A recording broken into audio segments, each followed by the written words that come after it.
আমার নবী আপনার নবী হাবিবুল্লাহ জনাবে মুহাম্মদুর রাসূলুল্লাহ সাল্লাল্লাহু আলাইহি ওয়াসাল্লাম আমার নবী পাক সাল্লাল্লাহু আলাইহি সাহাবীরা আল্লাহর নবীকে কেমন ভালোবাসতেন, দ্বীন ইসলামকে কেমন ভালোবেসেছিলেন। চলুন একের পর এক আমি আপনাদের কাছে নজির পেশ করব, ধীরে স্থিরভাবে শ্রবণ করবেন। তারা হাবিবের একজন সাহাবীর কথা যদি আমি বলি, আল্লাহ রাসূলের সাহাবী হুজুরের মহব্বতে হুজুরের ভালোবাসায় নিজের জান জীবন নয়, নিজের সম্পদ শুধু নয়, নিজের বিবি বাচ্চা শুধু নয়, হুজুরের तमाम জিন্দেগিটা হুজুর নবী পাক সাল্লাল্লাহু আলাইহি ওয়াসাল্লামের পিছনে কাটিয়ে দিয়েছিলেন। জোরে বলো। আচ্ছা, এই ধূপটি আমার এই পাশে দিয়েছেন, ধূপ আমার একটা গন্ধ লাগছে। হুজুরের মহব্বত। আচ্ছা, বেলাল হাবশির নাম শুনেছেন তো? চেনা নাম না? এই ত্যাগটা কি বুঝতে পেরেছেন? কোনোদিন উপলব্ধি করেছেন ত্যাগটা? যে কলেমা পড়ার কারণে গরম উত্তপ্ত মরুভূমিতে বেলাল রাদিয়াল্লাহু আনহুকে শুইয়ে দিয়ে পাথর চাপা দেওয়া হতো। উপলব্ধি করেছেন কোনোদিন? যে সাহাবী জবানে আল্লাহ বলতে পারত, কারণ তার জবানে জিভটা টেনে পেরেক মেরে দিয়েছে, জিভটা টেনে হুজুরের কাঁটা মেরে দিয়েছে। হুজুর আল্লাহ বলতে পারে না, অন্তর থেকে আল্লাহ বলতে সুবহানাল্লাহ, মন খুলে বলে। বেলালে হাবশির কথা আমি বলছি। কোন বেলাল? যে সাহাবী দেখতে খারাপ কালো, কিন্তু অন্তরটা আযানটা আল্লাহর কাছে কবুলিয়াতের আযান ছিল। জোরে বলো, মন খুলে বলো।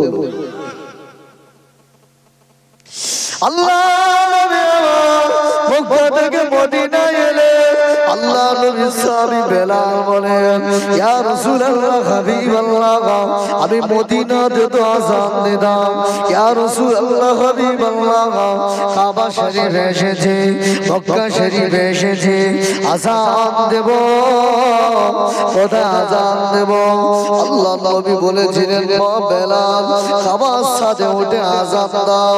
হাসান বেলাল হাবশী হুজুর আমার কাবার সাথে উঠে গিয়েছেন, কিন্তু না, হাসান বেলাল বলেন, ইয়া রাসূলুল্লাহ হাবিবাল্লাহ, হুজুর আমি বেলাল কাবার সাথে উঠে আযান দেব ঠিকই, ইয়া রাসূলুল্লাহ ইয়া হাবিবাল্লাহ, হুজুর আমি বেলাল মদিনা মসজিদ নববী শরীফ থেকে কাবা শরীফের দিকে মুখ করে আমি বেলাল আযান দিলাম, কিন্তু না, আজকে তো কাবা সাদে দাঁড়িয়ে গেছে।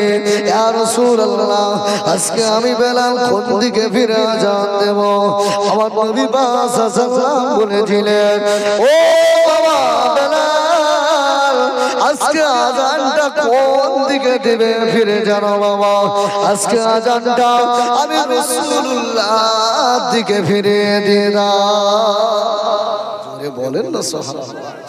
ও বেলাল, আজকে আযান আমি রাসূলুল্লাহর দিকে ফিরে দিয়ে দাও বাবা, কারণ আমি নবী গোলাম কাবার কাবা। ও বেলাল, আজকে আযানটা আমি রাসূলুল্লাহ থেকে ফিরে দিয়ে দাও। বেলাল হুজুর কাবা শরীফে চাঁদে দাঁড়িয়ে আমার রাসূলের পাক সাল্লাল্লাহু আমার হুজুরের দিকে তাকিয়ে বেলাল ওই দিনে আযান দিয়েছিলেন। আজকে তো কাবার উপরে উঠেছে বাবা, আমি নবী হলাম কাবার কাবা, আমার দিকে ফিরে আযান দাও। সুবহানাল্লাহ। বেলাল হুজুরের ভালোবাসা কত গভীর ভালোবাসা। আল্লাহর নবীর ওফাত হয়ে গেল, বেলাল হুজুর মদিনার বাড়িতে সাহাবীদের বাড়িতে যে বলে, তোমরা কি দেখেছো আমার হুজুর কোথায়? আল্লাহু আকবার। আমার হুজুরকে কি দেখেছো? আমি বেলাল দেখছি না, আমার অন্তরটা ফেটে যায়, কারণ আমি বেলাল আর আযান দেই না। আমি বেলাল আযান দিলে আশহাদু আন্না মুহাম্মাদুর রাসূলুল্লাহ বলতে আমার হুজুরের দিকে ইশারা করে দেখিয়ে দিতাম, ইনি মুহাম্মাদুর রাসূলুল্লাহ। জোরে বলেন। বেলাল হুজুর নবীকে দেখেন নাই, হুজুরের মন খারাপ, তাই নিজে একটা পুটলি গুছিয়ে নিয়েছে, মাল সাবান গুছিয়ে নিয়ে, যে জমিনে নবীকে দেখি না আমি বেলাল ওই জমিনে থাকবো, কোথায় যাব? শাম সিরিয়ায় চলে যাচ্ছে, নবী না আমি বেলাল থাকবো। আজান বন্ধ করে দিয়েছে, মদিনার মসজিদে আজান দেয় না। সাহাবীরা অনুরোধ করে বেলাল আজান দাও, না না আমি বেলালের পক্ষে, হুজুর নেই আজান দেওয়া সম্ভব নয়। আল্লাহ নবী সাহাবী হযরত বেলাল রাদিয়াল্লাহু আনহু হুজুর আমার শাম সিরিয়া চলে গিয়েছে, বেশ কিছুদিন অতিবাহিত হয়ে গেছে। হযরত বেলাল হুজুরকে আর মদিনাতে দেখা যায় না, আর মদিনাতে হুজুরকে দেখা যায় না। নবী পাকের সাহাবী হযরত বেলাল রাদিয়াল্লাহু আনহু শাম সিরিয়ায় অবস্থান করেছেন। একদিন গভীর রাতে আল্লাহ নবী হযরত বেলালকে স্বপ্নে দেখা দিয়েছেন। হযরত বেলাল রাদিয়াল্লাহু আনহুকে আমার নবী পাক সাল্লাল্লাহু বললেন, ও বাবা বেলাল, বাবা কেমনে আছো? আমি রাসূলুল্লাহকে ছেড়ে বাবা চলে এসো মদিনাতে, আমি নবীকে ছেড়ে থেকো না বাবা, আমি রাসূলুল্লাহ প্রতি জুলুম করো না বাবা। হযরত বেলাল হুজুর স্বপ্ন দেখে আবারও মাল সামান গুছিয়ে নিয়ে হুজুর আমার মদিনার পথে রওনা দিয়েছিলেন। শাম সিরিয়ায় চলে গেছে, নবী ডাকছে বেলাল, আমি রাসূলকে ছেড়ে কোথায় গেছে বাবা? এটা সম্ভব হলো তোমার দ্বারা? হযরত বেলাল হুজুর স্বপ্ন দেখে আবারও মদিনার পথে ফিরে এসেছেন। সুবহানাল্লাহ। মদিনায় এসেছেন, বেলাল রাদিয়াল্লাহু আনহুকে আযান দিতে বলছেন। সাহাবী কি দিতে বলছেন? হুজুর আযান দেবে। হাসান হুসাইন রাদিয়াল্লাহু আনহুকে পাঠিয়েছেন, যাও তোমরা দুই ভাই যেয়ে বলো বেলালকে আযান দিতে। দুই ভাই হয়েছে, কাঁদছে, রোনাজারি করছে। সাহাবী, আপনি তো নবীর আদরের সাহাবী, আর আমরাও দুই ভাই নবীর আদরের নাতি, কথা বুঝতে পারছেন? একটু আযান দেন, একটু আযান দেন। বেলাল রাদিয়াল্লাহু আনহু ওই হাসান হুসাইনের অনুরোধে আযান দিয়েছিলেন। অনেক কিতাবে লেখা হয়েছে ওই আযানটাই হুজুরের শেষ আযান ছিল। আসলে মুমিনের অন্তরটা মদিনায় টানে, কথা বোঝা গেল? মুমিনের অন্তর মদিনায় টানে। এখন অনেকে বলে না যে হজের ফরজিয়াত কাজ তো সব মক্কায়, মদিনায় কি? আমি বলি ও তো একটা কাজ আদম আলাইহিস সালাম করেছেন, ইসমাঈল আলাইহিস সালাম করেছেন, হাজরা আলাইহিস সালাম তিনি সাফা মারওয়া করেছেন, তাই অনুসরণ করছেন। এটা আল্লাহ এটা ফরজিয়াত করেছেন, ওটা তো একটা আমল। আর মদিনায় আসাটা এটা ঈমানি দায়িত্ব। কি দায়িত্ব? ঈমানি দায়িত্ব। মদিনায় তো ঈমান শুয়ে আছে, আমাদের ঈমান নবী, কথা বোঝাতে পারছি না? হুজুর শুয়ে আছে মদিনায়। তুমি কত বড় নাদান! হজ করতে গেছো, যে হুজুরের ওসিলায় দুনিয়াতে এসেছে। হজ করতে গেছো মক্কায়, ওখানে ফতোয়া মারছো মদিনায় যাওয়া লাগবে না। ঈমানের পাওয়ার কত কি বুঝতে পারছেন? কত হাজি আছে মক্কায় যে আগে মদিনায় আসে, হুজুরকে সালাম দেয়, জিয়ারত করে, মক্কায় যায়, হজের কাজ করে। বুঝতে পারছেন? হুজুরকে সালাম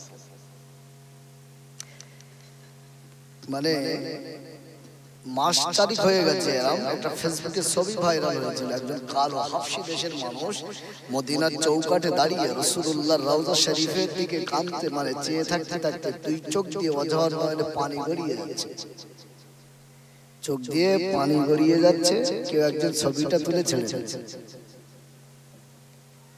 আমি আশিকের উদাহরণ দিচ্ছি, চেহারা ভালো না, দেখতে বেশি ভালো সুন্দর না, পরিষ্কারও না, কালো, কিন্তু হুজুরের রওজার দিকে তাকিয়ে কলিজা ঠান্ডা হয়ে যাচ্ছে, চোখ দিয়ে পানি গড়িয়ে আসছে। এর নাম মহব্বত, কথা বোঝাতে পারছি? শুধু মনে করছেন যে বড় আলেম হয়েছে, ভীষণ কিছু হয়েছে, না। যত বড় শিক্ষিত হয়েছে এমন কায়দায় পড়ে গেছে, ওর কথা সব হুজুরের বিপক্ষে। হুজুর মানে কোথায় কি করেছে, সেইগুলো খুঁজে বের করতে। বুঝাচ্ছেন? কিছু আলেম আছে যারা সারা রাত ধরে কিতাব পড়ে হুজুরের আলা মাকামকে আল্লাহ কোথায় বুলন্দ করেছে। আর কিছু আছে ওর চিন্তা ভাবনা কি জানে, হুজুরকে কোথায় ছোট করেছে। আস্তাগফিরুল্লাহ। হুজুরের আলা মাকামকে ওয়ারাফানা লাকা যিকরা, আল্লাহ আলা করেছেন, তুমি কে? কথা বোঝাতে পারছি আমি? হুজুরের মাকামকে আল্লাহ আলা করেছেন, আমি তুমি কি হুজুরের মাকাম কমানো সম্ভব? কথা বলে আবু জাহাল কম চেষ্টা করেনি নবীকে অপমান করার। কথা বলতে পারছি? আবু জাহাল গেল মুহাম্মদ সাল্লাল্লাহু, তুমি যে নবী এর প্রমাণ একটা আমি আবু জাহালকে দাও। আবু জাহাল কাল্লা নবী এটা প্রমাণ নিয়ে চাচা ওই আসমানে যে চাঁদটা দেখা যায়, আবু কুবাইস পাহাড়ের পদদেশে আল্লাহ নবী ওঠে আবু জাহালকে দেখিয়ে, আল্লাহ নবী আমার হুজুর আমার আঙ্গুলের ইশারায় চাঁদটাকে দুটুকরো করেছেন। জোরে বলো। যারা বলে নবী আমাদের মতো মানুষ, ওই জালিয়াতকে বলবেন তুই সারা জনম ভর তোর 14 গোষ্ঠী ধরে আসমানের দিকে ইশারা করে যা, চাঁদের কি টুকরো করা যাবে? কথা বলে হাত আমাদের রাসূলুল্লাহর হাত, আমাদের হাত হুজুরের হাত মোবারক দেখতে একই, কিন্তু ফের ফারাক আছে না নেই? কারেন্টের তার সব তার কি একই? কথা বলে ও মনে করছে হুজুর আমার মতো। এই বিয়া তুই কষ্ট করলে ঘাম বাড়ায়, তুই ঘামে গাছ ধারে যাওয়া যায় না? হ্যাঁ, আমার হুজুরের গা দিয়ে ঘাম মোবারক পাসিনা মোবারক বার হতো, সাহাবী বোতলে করে রাখতেন, কারণ খুশবু আতর হিসেবে ব্যবহার করতো। তাই কিছু বার হয়েছে না, নবীটা আমার মতো। এরম নাদান আছে? হ্যাঁ, কপাল ভালো না খারাপ?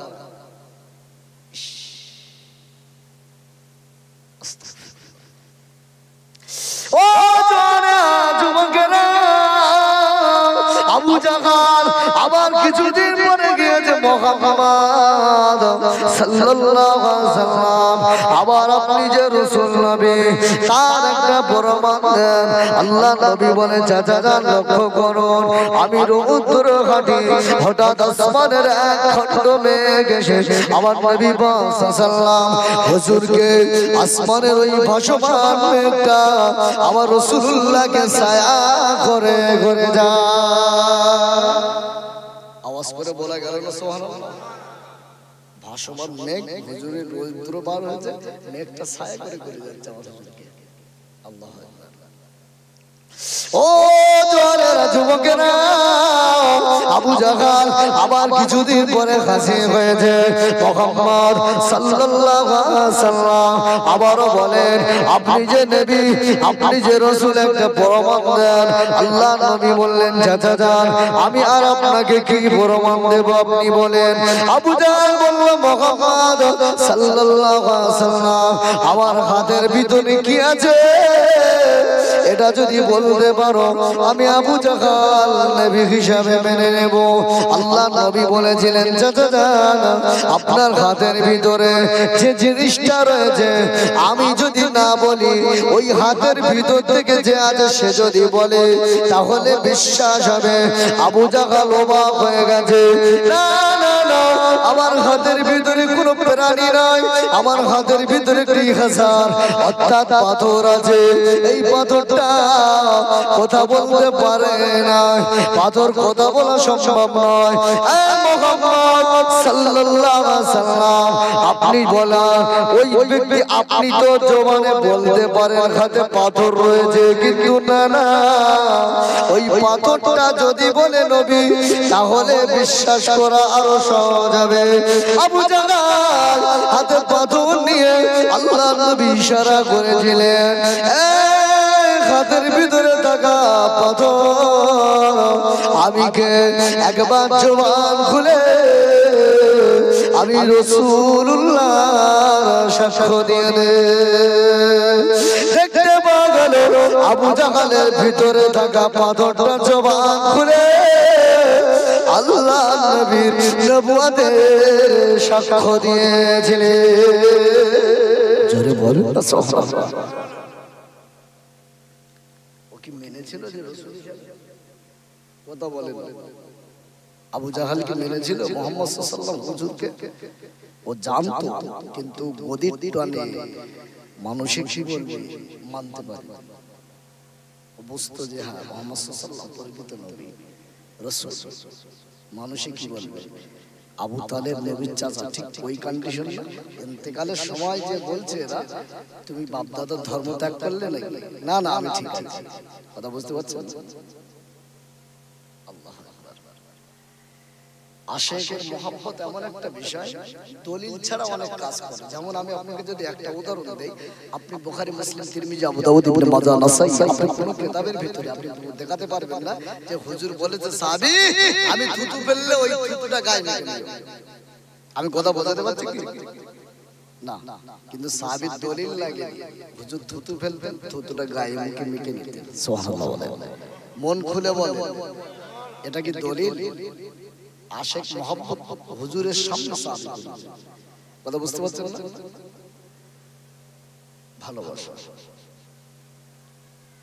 ভালোবাসতে বাসতে হুজুরের মহব্বত এমন হয়ে গেছে। আমি আহমদ রফাইর কথা যদি বলি, যে আহমদ রফাইর জন্য আল্লাহর নবী মাজার শরীফের ভিতর থেকে হাত মোবারক বার করে দিয়েছেন। ইমাম জালালউদ্দিন সুয়ুতী এনেছেন। শুধু তাই নয়, ওই সময় মদিনার মসজিদ নববী শরীফে ৯০,০০০ হাজী উপস্থিত ছিল, যার ভিতরে বড় পীর আব্দুল কাদের জিলানী উপস্থিত ছিল। আল্লাহর নবী মাজার শরীফের ভিতর থেকে হাত মোবারক আহমদ রফাইর জন্য বার করে দিয়েছিলেন। আহমদ রফাই হুজুর আল্লাহর নবীর নূরময় হাত মোবারকে চুমা দিয়েছিলেন। সুবহানাল্লাহ। আশিক মহব্বত, ভালোবাসা। এখন তো যারা বেশি ওই লাল ঘন্টা পরে ফতোয়া মারছে না, ওরা আল্লাহর ওলি বিশ্বাস করে। কথা বুঝতে পারছেন? সুফি ফাতে আলী ওয়াইসি হুজুর তৎকালীন কলকাতার প্রিন্সিপাল, তানার ছাত্র যাচ্ছে হেঁটে সুফি ফাতে, তিনি তানার হাদিস আলোচনা করতে যাচ্ছেন যে হুজুর আজকে ক্লাসে এই হাদিসের দর্শ দিয়েছে। সুফি ফাতে আলী ওয়াইসি হুজুর বলছেন এই হাদিসটা জাল হাদিস। ছাত্ররা শুনে মাথা খারাপ, এরা হতে পারে? তৎকালীন সময়কার একজন বড় ওস্তাদ তিনি পড়িয়েছেন আজকে ক্লাসে আপনি ফকির সাহেব জাল হাদিস। ওরা ক্লাসে বলল হুজুর এলো সুফি ফাতে আলী আইসি হুজুরের কাছে, এসে বলছে এটা জাল হাদিস, আপনার প্রমাণ কি আছে? হুজুর বলছে বাবা মহাশয় এই জাল হাদিসটা আমি যদি না বলি, যার হাদিস তিনি যদি বলেন এটা বানোয়াট, মেনে নেবেন? কথা বুঝতে পারছি কি আমি? আমি বলছি আপনার বিশ্বাস হচ্ছে না যে কাল রাসূল বলেছেন যেটা এটা নয়, সেটা যদি উনি বলেন যেটা আমার নয়, বিশ্বাস করবেন? বলছি এটা তো অবাক। হুজুর ফয়েজ নিক্ষেপ করেছেন। সুফি ফাতে আলী ওয়াইসি হুজুর ওই আলেমকে হুজুরের দিদার করিয়ে দিয়েছেন। সুবহানাল্লাহ। মন খুলে বলেন, হুজুর স্বপ্নে এসে বলছে বাবা আমার ফকির সাহেব আমার সুফি ফাতে আলী ওয়াইসি যেটা বলছে সঠিক কথা বলছেন। সুবহানাল্লাহ। আল্লাহর ওলিদের কারামাত এটা বারহাক সত্য জিনিস হয়ে থাকে। কথা বুঝতে পারছি? ভালোবাসা, মহব্বত তৈরি করেন, তাআল্লুক তৈরি করেন হুজুরের সঙ্গে। হুজুর হুজুর হুজুর কার কথা বলেন? আরে আমি যেখানেই মাহফিল করি তুমি এত হুজুরের কথা বলো কেন? কার কথা শোনাবো বাবা? হ্যাঁ কে আছে হুজুরের মতো? কথা বলেন। হুজুরের মহব্বতের কথা শুনেন, ঈমানি কথা শুনেন, জজবা বেড়ে যাবে, ঈমান বেড়ে যাবে। সাহাবীদের থেকে হুজুর থেকে আমাদের দিন নিতে। কথা বুঝতে পারছি? ও জানে যুবকেরা, আমি যদি আপনাদেরকে আর একটু দূরে আগিয়ে নিয়ে যাই আব্বা, সেই বিষয়টি হলো এটা। আমি যদি আপনাদেরকে বলি দ্বীন ইসলামের জন্য আমাদেরকে তেমন কিছু কষ্ট করতে হয় না বাবা। দ্বীন ইসলামের জন্য আমাদেরকে তেমন কিছু করতে হয় না বাবা। যদি বলি কেমন, দ্বীনটা পেয়েছি কত কষ্টের মাধ্যমে, কে জানেন না? না আল্লাহ নবী সাহাবী হযরত খুবাইব ইবনে আদি রাদিয়াল্লাহু আনহু আনহুর কথা যদি বলি, হুজুরের ইতিহাস বললে চোখ দিয়ে পানির তুষা গড়িয়ে যায়। হাসান খুবাইব ইবনে আদি রাদিয়াল্লাহু আনহু, অনেক লম্বা ঘটনা না, খুবাইব ইবনে আদি সহ 10 জনের একটি দলকে আল্লাহ নবী গোয়েন্দা হিসাবে পাঠিয়েছেন। ওই দলের ভিতরে আল্লাহ নবীর একজন সাহাবী ছিলেন। ওই সাহাবী হুজুরের নাম হলো হযরত আসিম বিন সাবিত রাদিয়াল্লাহু তাআলা আনহু। হযরত আসিম বিন সাবিত রাদিয়াল্লাহু আনহু ওই দলের লিডার আল্লাহ নবী করে দিয়েছেন। 10 জন সাহাবী বাইরে দেশে গোয়েন্দার কাজে পৌঁছে গিয়েছেন। কাফেররা সংবাদ পেয়ে গেছেন মুসলমানেরা আমাদের এলাকায় প্রবেশ করেছেন, কিন্তু না কিভাবে চিহ্নিত করবেন। তৎকালীন সময় কাফেররা এত বিজ্ঞ ছিল, তাদের পিছনে কিছু বিজ্ঞ ব্যক্তি ছিল যারা কিনা পদস্খলন অনুসরণ করতে করতে সাহাবীদের পায়ের ছাপগুলো অনুসরণ করতে করতে পৌঁছে গিয়েছেন। আল্লাহ নবী সাহাবীরা এক জায়গাতে বসে খেজুর খেয়েছেন, ওই খেজুরের বীজগুলো পড়ে আছেন। ওই বিজ্ঞ ব্যক্তি বলছে এটা কাফেরদের ভিতরে ওরা আলোচনা করে নিয়েছেন, এই যে খেজুরের বীজগুলো পড়ে আছে এই খেজুরগুলো হলো আরবের খেজুর। তার মানে হলো আমরা নিশ্চিত হয়ে গেলাম মুসলমানেরা এখানে প্রবেশ করেছে। কাফেররা চলছে খবর পেয়ে পার সাপ অনুসরণ করে, আর এক জায়গায় দেখছে খেজুরের বিচি দানা পড়ে আছে, তো খেজুরের আটি দানা দেখে বলছে বিজ্ঞ ব্যক্তি যে হ্যাঁ এই খেজুরটা আরবের খেজুর। কথা বুঝতে পারছি কি? ওরা আরো নিশ্চিত হয়েছে, নিশ্চিত মুসলমানরা এখানে। চলো হুজুরদের অনুসরণ করতে করতে আসিম বিন সাবিত রাদিয়াল্লাহু আনহু হুজুর তো সেনাপতিত্ব করছেন। হুজুর বললেন বাবা চলো আমরা সকলে একটা পাহাড়ের উপরে উঠব। হুজুর বুঝতে পারছেন যে কাফেররা আমাদের ধাওয়া করেছে। এরা শতদিকের উপরে 10 জন সাহাবী পাহাড়ের চূড়ায় কাফেররা চারিদিক থেকে ঘিরে নিয়েছে। ওরা খবর লক্ষ্য করে বলল মুসলমানরা তোমরা নেমে এসো, আমরা আক্রমণ করব না, আপনাদের আঘাত করব না, নিচে এসো। কিন্তু আসিম বিন সাবিত হুজুর বলেছিলেন এই সময় দাঁড়িয়ে কাফেরদের কথা আমি আসিম বিন সাবিত বিশ্বাস করি। কথা বুঝতে পারছি? ওরা তীর ছড়া শুরু করলো, অনেক লম্বা কথা। ওরা 7 জনকে শহীদ করে ফেলেছিল ওই পাহাড়ের উপরে, তার ভিতরে আসিম বিন সাবিত রাদিয়াল্লাহু আনহু, খুবাইব ইবনে আদি আর সঙ্গে 2 জন সাহাবী, আবু দাসিনা আর একজন সাহাবী যার নামটা কেটে উল্লেখ হয়। 3 জন সাহাবী নিচে নেমে এসেছে। ওরা বলেছিল যে তোমাদের গায়ে আক্রমণ করব না, নেমে এসো। কিন্তু নামার সাথে সাথে তীরের দড়ি দিয়ে ওদেরকে বাধা হলো হুজুরদের সাহাবীদের। 3 নম্বর সাহাবীটা বলল দেখেছো এই সঙ্গে সঙ্গে গাদ্দারি করেছে, যেটা আমাদেরকে নেমে আসতে বলে সঙ্গে সঙ্গে আমাদের সঙ্গে গাদ্দারি শুরু করলো। কথা বোঝাতে পারছি? ওই সাহাবীকে ওখানেই শহীদ করেছে। আর একজন আবু দাসিনা ওই সাহাবীকে শহীদ করেছিল। খুবাইব ইবনে আদি হুজুরকে কাফেরদের কাছে বিক্রি করে দিয়েছিল, আর যে কাফেরদের কাছে বিক্রি করেছিল তার পিতাকে খুবাইব ইবনে আদি হুজুর বদরের যুদ্ধে শহীদ করে এই মানে জাহান্নামে করেছিল। কথা বোঝাতে পারছি? তার ছেলেরা খুবাইব ইবনে আদি হুজুরকে কিনেছে। লম্বা কথা। আল্লাহ নবী সাহাবী হাসান খুবাইব ইবনে আদি রাদিয়াল্লাহু তাআলা আনহু হুজুর আমার ওখানে আছেন, কিন্তু না কাফেররা দিন তারিখ ঠিক করে ফেলেছেন।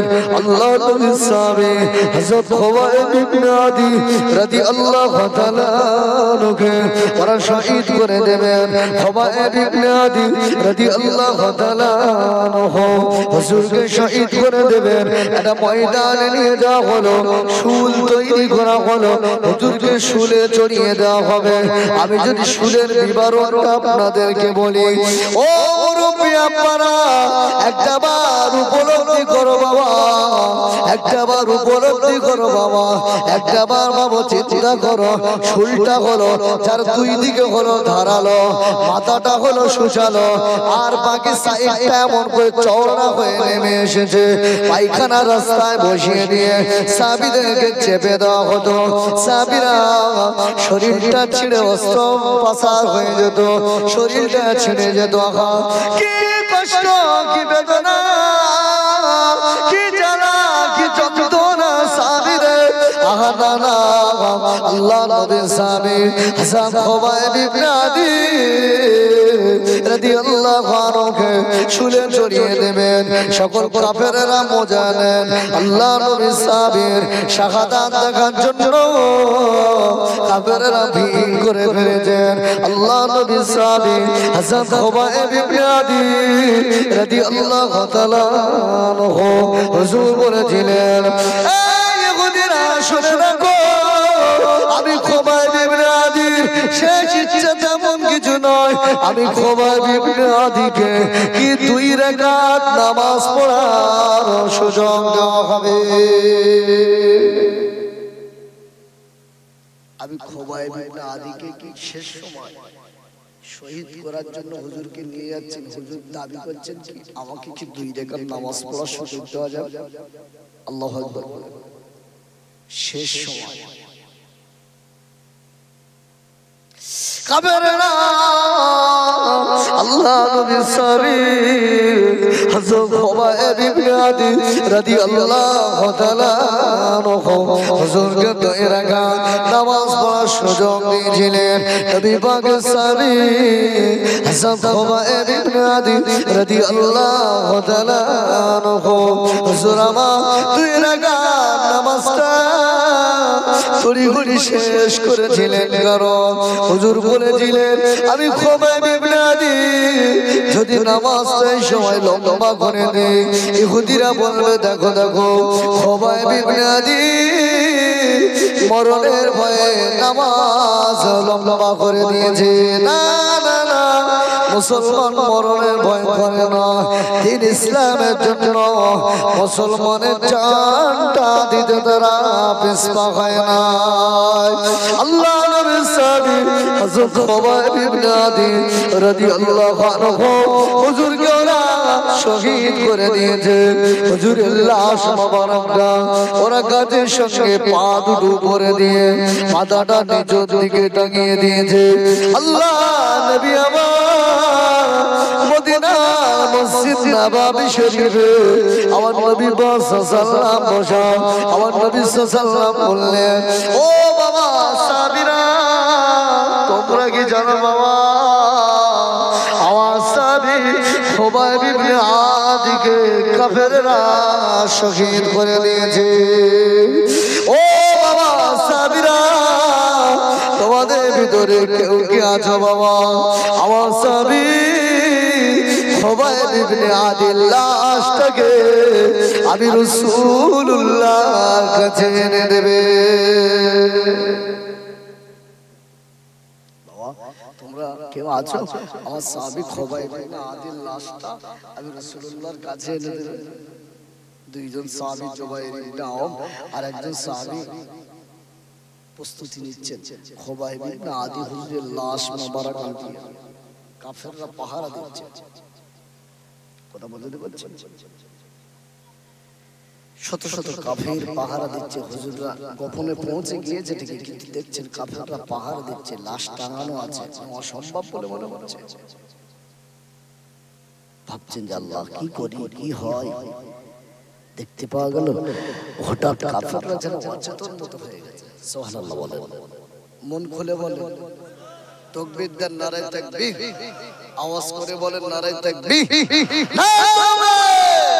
আল্লাহ নবী দুইজন সাহাবী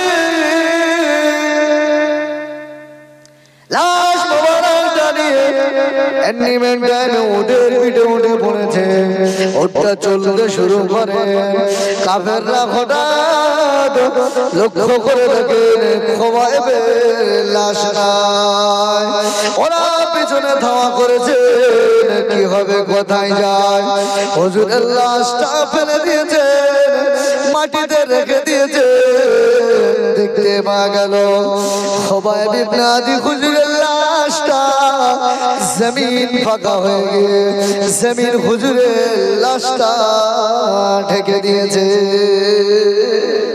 আওয়াজ করে বলে আরে মুসলমান বসে আছেন সুবহানাল্লাহ বলতে নাম কষ্ট হয় আওয়াজ করে বলে তাকবীর দেন নারে তাকবীর আওয়াজ করে বলেন নারে তাকবীর কাফেরদের বেইজ্জতির হাত থেকে আল্লাহ রক্ষা করেছিলেন। আসম বিন সাবিত যাকে লিডার করেছিল, হুজুরের লাশটা ওরা বেইজ্জতি করবে, দেখতে পাওয়া গেল হঠাৎ একদল মৌমাছি আসম বিন সাবিত হুজুরের লাশটা ঘেরাও করে ফেলেছে। আল্লাহু আকবার বলে হঠাৎ ঝড় পানি শুরু হয়েছে, হুজুরের লাশটা আল্লাহ কোথায় পৌঁছে দিয়েছে। আজও ঐতিহাসিকগণ হুজুরের লাশের বর্ণনা দিতে পারেনি। হেফাজত করেছেন কে? আল্লাহ। আল্লাহ হেফাজত করেছেন।